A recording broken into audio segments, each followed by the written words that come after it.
Sixth grade, welcome to chapter 7 of history class. We're about to move on to the ancient Greeks. And as we go through this chapter, you're going to learn that the ancient Greeks were one of the first ancient civilizations that didn't prosper next to a river. So up until now, we've been talking about Mesopotamia with the Tigris and Euphrates. We talked about Egypt with the Nile River. We're going to move into Greeks, guys, that are going to change the way we think about where you have to live in order to be successful. It says this: in ancient times, Greek language, culture, and mythology spread throughout the Mediterranean region. Traditional figures such as the goddess Athena were featured in art and on pottery and other household objects. In time, ancient Greek civilization was absorbed by the more powerful Romans. Because the Romans imitated Greek culture in many ways, the achievements of the Greek in politics, philosophy, and literature were passed on through the centuries. In this way, the ancient Greeks continued to influence Western civilization. So Rome conquers Greece. Eventually, Rome's going to conquer Europe. Europe then is going to conquer the Americas. And because of that, guys, we will see that even a lot of the things we have in America today as far as politics is concerned can trace itself back to the ancient Greeks. Time and place on your map, it just says a few things like this. This is what we're talking about with Greece today. So we'll get started with the geography, guys, and then we'll start talking about some of these cities right away. Then down here you have your timeline, which talks about the things we're going to hit in this chapter, and then goes back to certain things that we have talked about in other chapters, from Hammurabi, Hatshepsut in Egypt. We haven't got to China yet, though. King Saul, from what we just studied in the Bible times. Okay, so some of these things that are then going to start to overlap. It says this: Greek city-states developed after the civilization of the Minoans and the Mycenaeans. By the 700s BC, city-states and other colonies flourished in the Mediterranean region. The Persian Empire attempted unsuccessfully to invade Greece, and by the late 400s, however, all of Greece had been weakened during a bitter war between Athens and Sparta. So we'll talk about this battle, guys, between two Greek city-states that then allowed them to be conquered by the enemy. The city-state of Sparta was a military society. Spartan boys began training for the military at the age of 7. Between the ages of 20 and 60, Spartan men served as soldiers in the city-state's army. Discipline was strict, and in battle, soldiers were expected to win or die trying.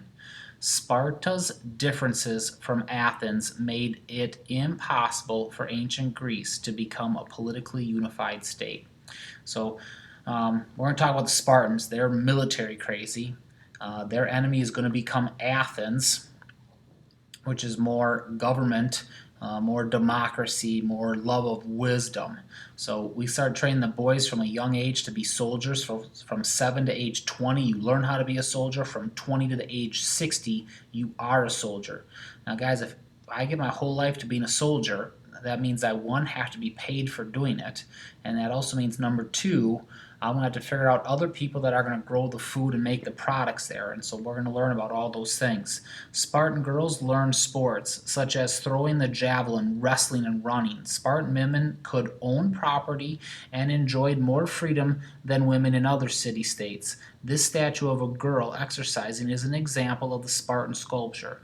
Unlike the Athenians, however, Spartan rulers emphasized war and the military over arts and literature. As a result, today there are a relatively small number of Spartan artifacts.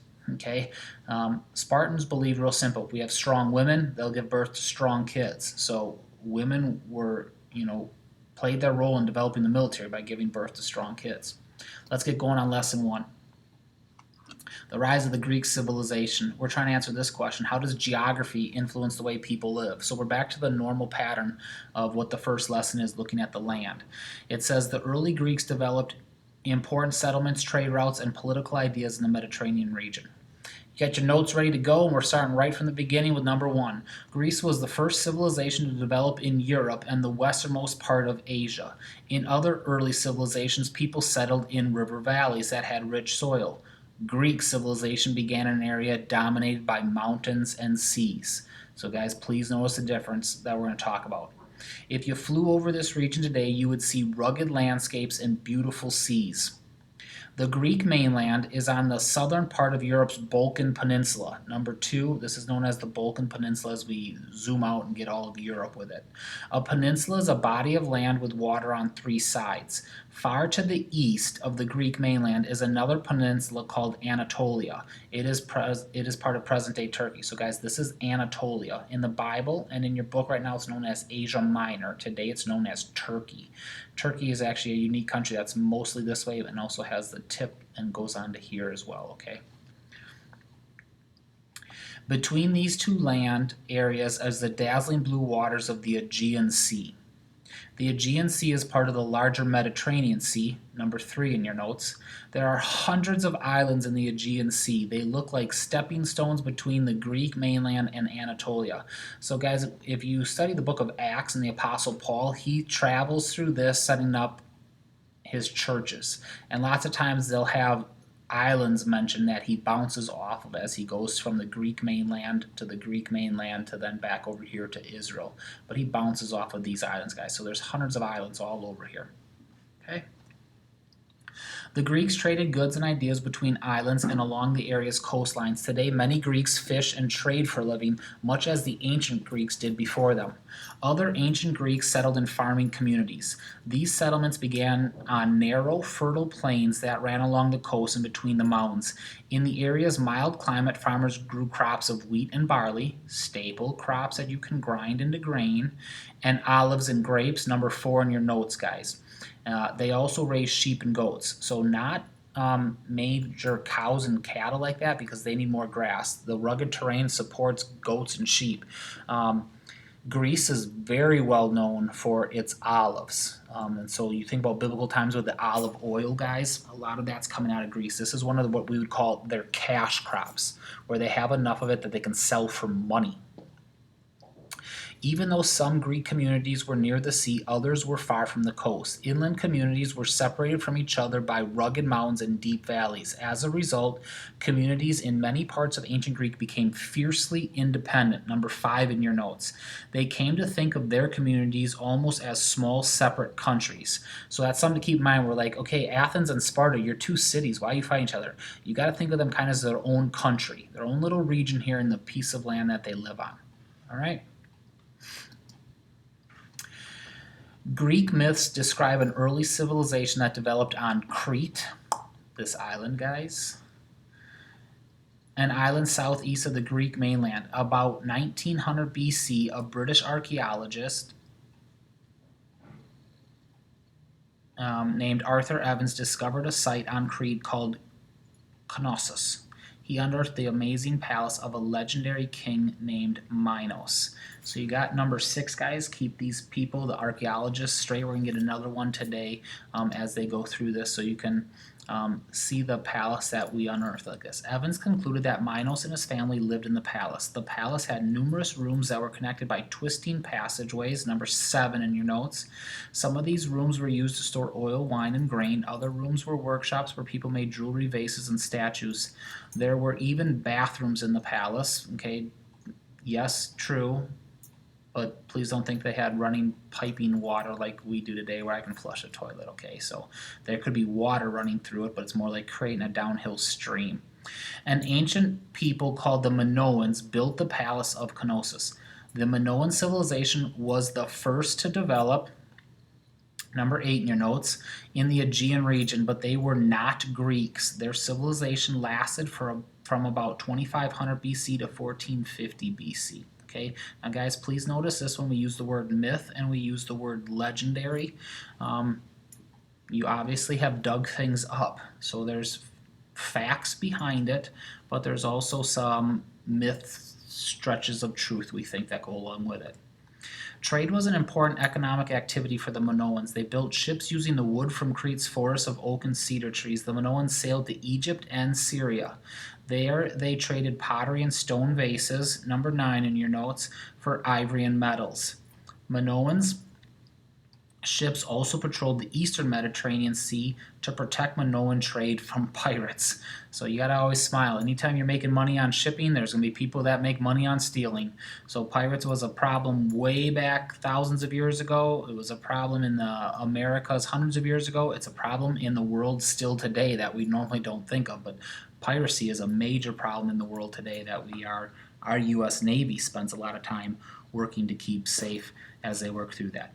Sometime around 1450, however, the Minoan civilization collapsed. Historians do not know why this happened. So you got number 10 in your notes. One theory for the collapse is that undersea earthquakes cause huge waves that destroys the Minoan cities. Other historians think that people from the Greek mainland, known as the Mycenaeans, maybe invaded Greek. So as they try to date the artifacts, guys, that's how they come up with these dates. So one civilization was there and then it's gone. Why?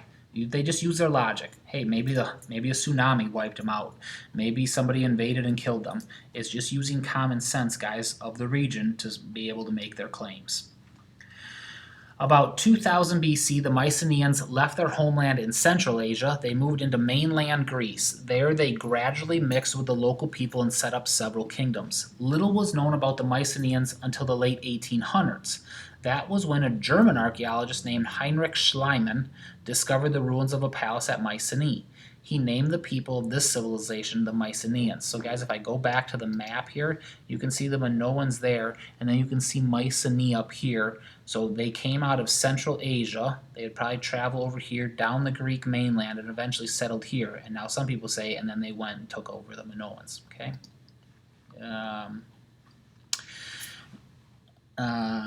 Named the people the Mycenaeans. Each Mycenaean king lived in a palace built on a hill.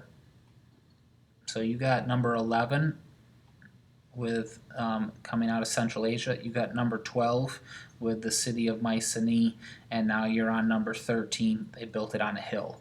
Thick stone walls circled the palace and protected the kingdom's people.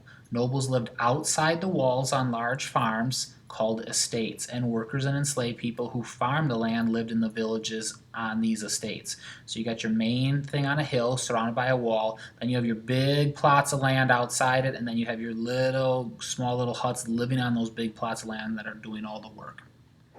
The Mycenaean palaces were centers of government. Number 14 in your notes, artisans there made leather goods, clothes, and jars for wine and olive oil. Other workers made swords and oxhide shields. Government officials recorded the wealth of the kingdom's residents. They also collected wheat, livestock, and honey as their taxes. Minoan traders from Crete visited the Greek mainland. Gradually, the Mycenaeans adopted features of the Minoan culture. Number 15 in your notes, they built ships and worked with bronze. They used the sun and stars to navigate the seas. The Mycenaeans also worshipped the Earth Mother, the Minoan chief god. By the mid-1400s, the Mycenaeans had conquered the Minoans and controlled the Aegean Sea. Number 16 in your notes. This brought new wealth to the Mycenaeans, which they used to expand their military strength. The Mycenaeans were proud of their military successes in the Trojan War. That's going to war with Troy. However, the Mycenaean civilization declined over time. Mycenaean kingdoms fought one another, and, number 17 in your notes, earthquakes destroyed their palace fortresses. By 1100 BC, the civilization had crumbled. So just like the Minoans came to power, fell from power, the Mycenaeans the same time. About this time, groups of warring people moved from place to place throughout the eastern Mediterranean region. One of these groups was a Greek-speaking people known as the Dorians. They invaded the Greek mainland from the north and took control of most of the region. So this is number 18 in your notes, the Dorians. Historians call the next 300 years of Greek history a dark age. Number 19 in your notes. Why was it a dark age? During this difficult time, trade slowed down, people made fewer things to sell, and most were very poor. Farmers grew only enough food to feed their families.